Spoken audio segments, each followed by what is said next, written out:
Yeah, so this is for all those who love Jesus. You know what I'm saying? So basically we're gonna talk about the importance of Jesus and understanding who Jesus was and what he was. And it's just gonna be a little quick something that I'm just gonna run through straight out of the Holy Quran of the Moorish Science Temple of America. So you know there's circa 7 Quran, 7 holes in the head. 1, 2, 3, 4, 5, 6, 7. All right, so that's the circle 7. Boom.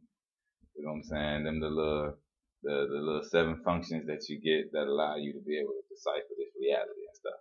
So that's the importance of the number 7. Now, for all those who love Jesus, we're gonna take a look at this circle 7 Quran and the way it speaks of Jesus and understand that it's not meant to be worshiping Jesus or Noble Drew Ali or any other man or woman that walked this planet or any other entity or did. The importance of this is based on the fact that, all right, well, one of the things that Jesus talks about in this particular text is the fact that, all men are created equal within respect to what they can do here on planet Earth. So we all equal. That's the number one thing you got to realize. All right, so Jesus ain't no more special than you or me. Right now, it's what Jesus did that allowed him to be different, I suppose, than everyone else.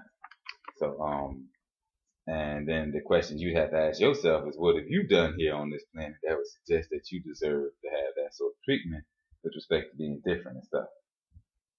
And so now this is one little thing. This is a little section. It's chapter 15, section 3, where Jesus talks about his messiahship, and he's like, well, he was walking through the desert or whatnot. And he was talking about his talking to himself, and he said, my lower self is strong. By many ties I am bowed down to carnal life.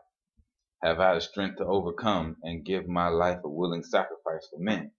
When I shall stand before the face of men and they demand a proof of my messiahship, what will I say? And then something, like the devil or lower self spoke to him and said, if you be the son of Allah, command these stones to turn to bread. And Jesus, he asked, well, who is this that demands a test? There's no sign that one is a son of Allah because he does a miracle. The devils can do mighty things. And so he goes on to further say, it's kind of like my words and deeds in all the walks of life shall be proof of my messiahship. So again, people talk about that mess of, well, what would Jesus do? It's one of the things. Jesus wouldn't be playing video games and worshiping Christmas or false idol gods and stuff like that. Jesus maintained himself, and Jesus wouldn't plead guilty to a crime just because he knew that it was going to be lesser punishment, and especially if he didn't do the crime. And Jesus wouldn't let nobody judge him that wasn't qualified to judge him. Proof of this is the fact that, again, this man went to the cross. So if he was willing to go to the cross, all because he was being accused of some stuff, and he refused to sit there and let that man judge him. He told him, if you believe it's me, then I am. If you think that I'm the son of God, then that's who I am. So, other than that, I'm not going to play into you. He didn't say nothing to the courts of Rome when they were trying to prosecute him, or the Pontius Pilate and them was trying to come at him. Why? Because he knew this man ain't got no business judging me, because I'm the son of God. And again, we are the sons and daughters of the light of God. But we lost that when we started trying to participate in what man has created down here. And because of that, we run around here thinking that, okay, somebody can judge you. That we basically giving man the right to judge us, and we making this European or this system our actual God and dictate what our moral feelings are. So it's kind of like the state might have a problem with drug abuse, whereas the human population don't have a problem with drug abuse, but the state has a problem with drug abuse because they might not be able to get their regular business done. So they'll take time to pass a law against the drugs. Ultimately, the people themselves start to exhibit the characteristics of an entity that suggests that that law is morally valid, and then start to qualify each other based on that status or that statement made by the state regarding the use of drugs. So, that's how you can have a crack dealer or a cocaine dealer being criticized by his peers, while, if he was selling alcohol or if he was selling cigarettes and shit like that, all of a sudden he the best man on the planet because, oh, he's doing it because it's legal. You see what I'm saying? So again, we've learned to let these people qualify as what is moral to us. So again, that's like I say, for all those people who love Jesus. All right. Now the thing is, when Jesus was getting ready to, how you say, make his coming, one of the things that he talked about is the fact that he was basically, he came not to dethrone the men who think they run the planet now. He basically came to help those people who don't realize how much power they have. So that's why it's kind of, what was it? I think it's chapter 14. When John spoke of the man who's supposed to come, Israel's king supposed to come back.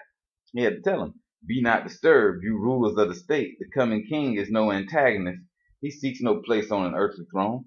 The eyes of men shall see it not, and none can enter but the pure in heart. So prepare, O Israel, to meet your king." And it's kind of like that's further evidence to show this man don't want nothing to do with this earth realm.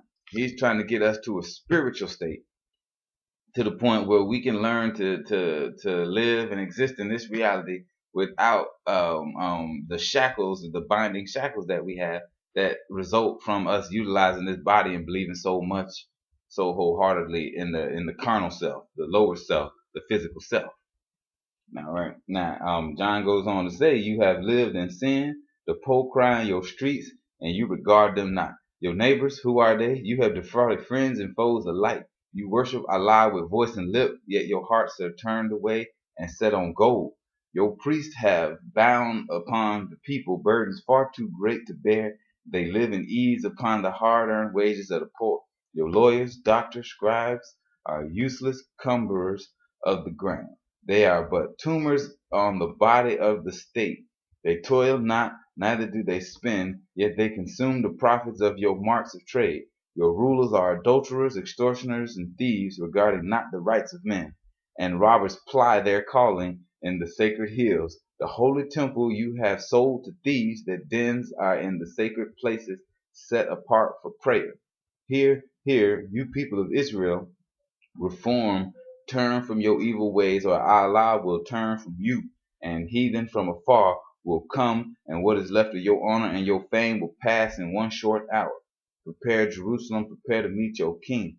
He said no more. He left the court, and no one saw him go. The priests, the doctors, and the scribes were all enraged. They sought for John, intent to do him harm. They found him not.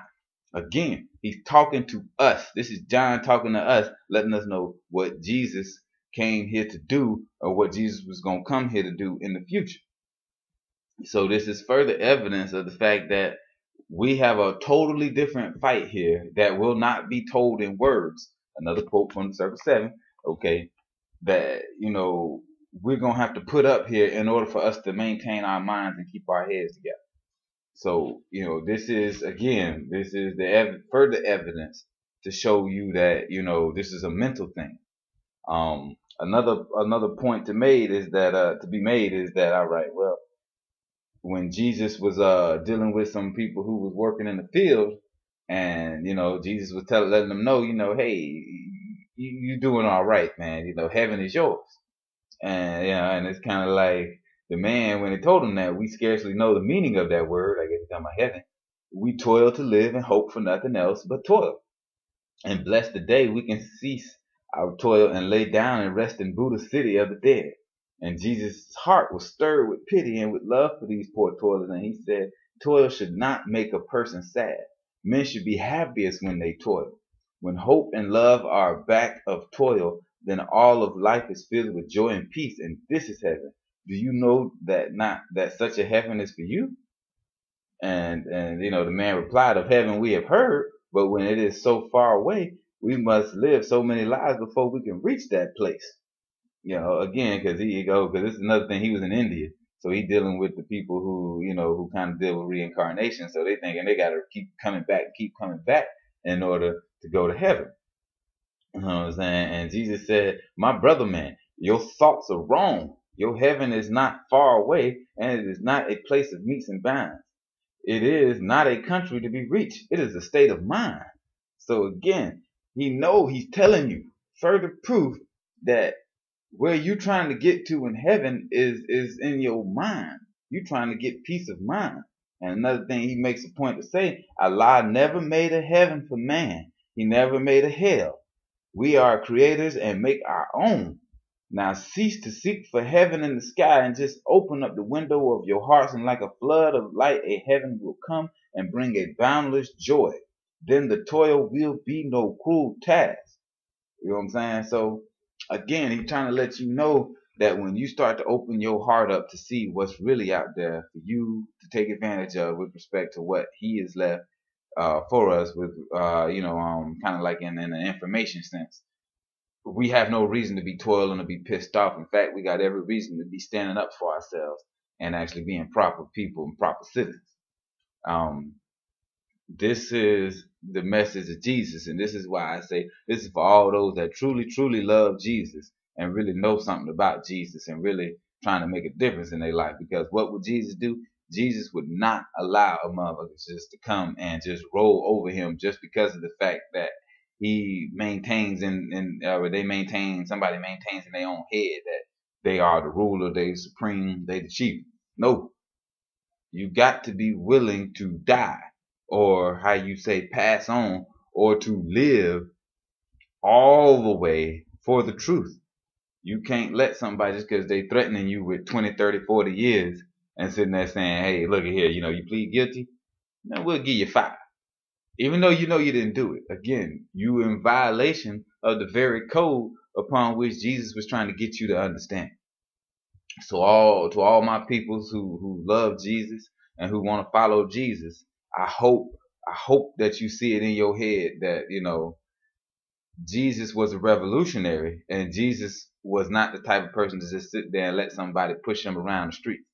Okay, that's why he died on the cross. Otherwise, he wouldn't have died on the cross. He would have lived the luxury of life, and the whole moral of the story would have been do whatever it is it takes to live. Instead, the moral of the story is stand on your square. If you the son of God, let it be known and live it, talk it, walk it, breathe it, eat it. All right, I'm out. You know what I'm saying? Islam.